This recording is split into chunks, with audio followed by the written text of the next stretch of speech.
Hello, and welcome to Revolutions. Episode 11.0, Welcome to the Martian Revolution.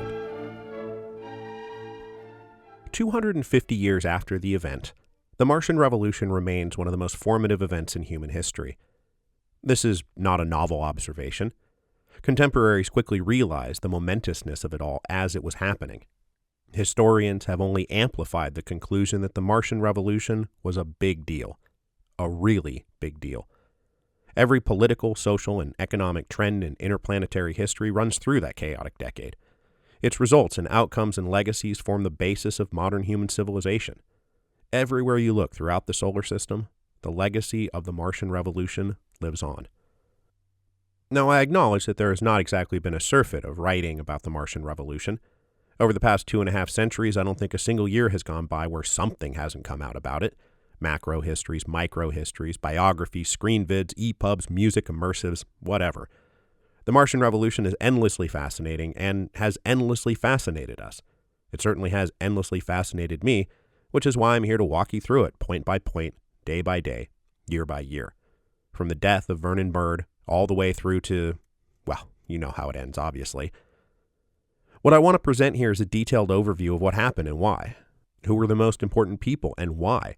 So that when you go forth to go engage with that mountain of material available on the Martian Revolution, you'll have a very firm grounding on the who, what, when, where, why, and how of it all. Now, a project like this draws from a wide variety of sources, both primary and secondary. Now, primary sources are, of course, the bread and butter of the historian's craft. In our case, this will include official records from Omnicore's corporate archives and records from the various Martian governments that rose and fell over the years. We also have logs and diaries and messages, both of principal players as well as common people living through difficult times. The logbook of Presley Wu, for example, is always going to be a great resource for information on what it was like to live through all of this just on the quotidian daily level. Almost all these records are available to me through the T-Portal, which, thank God, my student access login still works. I think they forgot to ever turn it off. But that said, we've also lost a lot over the years. The great server crash of 2354 wiped out economic and commercial records, which leaves our understanding of the economics of all this far shakier than any of us would really prefer. Then there was the time archivists installed an AI cleaning tool to the colonial records, which instead instantly and irretrievably deleted every fifth word, which it's now been mostly patched back together, but there's still lots of disagreements, sometimes substantial disagreements, between historians about the correct words and meanings that should be in certain passages. Was that supposed to be a never or a forever? And it does actually matter. Now, I will be relying on Strickler and Hunt's compendium as the standard edition, but there is a considerable body of literature in orbit around Strickler and Hunt that point out some of their conclusions and choices are unreliable. But it's the best we have, and it's what I will be using. For secondary sources on the Martian Revolution are voluminous. The first true histories were written in the decade after the fact, and since then, the revolution has never been out of print.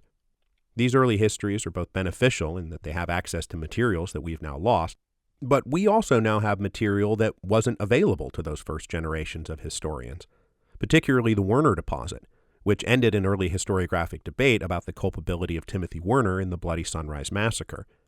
For years, it was an open debate whether he was the one who gave the order or not. The Werner deposits, discovered 100 years later, make it crystal clear that it was him. We have him saying so in his own words.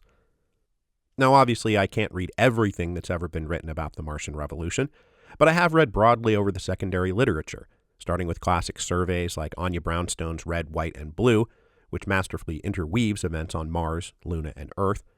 Then there's Robin Ibarra's Mars and Revolution, which is still great, if a bit dated at this point.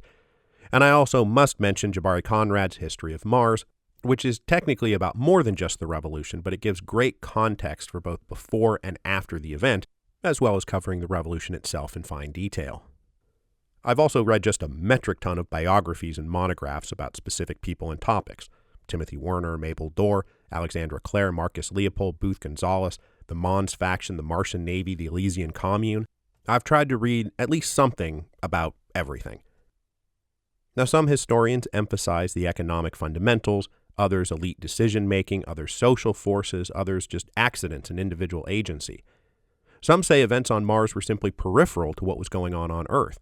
Others say that events on Earth were peripheral to a principally Martian-driven event. And then sometimes the Lunars are like, hey, what about us? Now, some people say the Martian Revolution can be considered a year zero, a birth of a new epoch. Others stress continuities. I have tried to balance all of this in an attempt to tell you a single, coherent narrative of the Martian Revolution. So whether you are here because you already know a lot and just love talking and thinking about the Martian Revolution, and hey, who among us, or whether you are engaging with the revolution for the first time, I hope this show continues and contributes to a historical conversation, debate, and exchange of ideas that will never end. So with all that said, on with the show.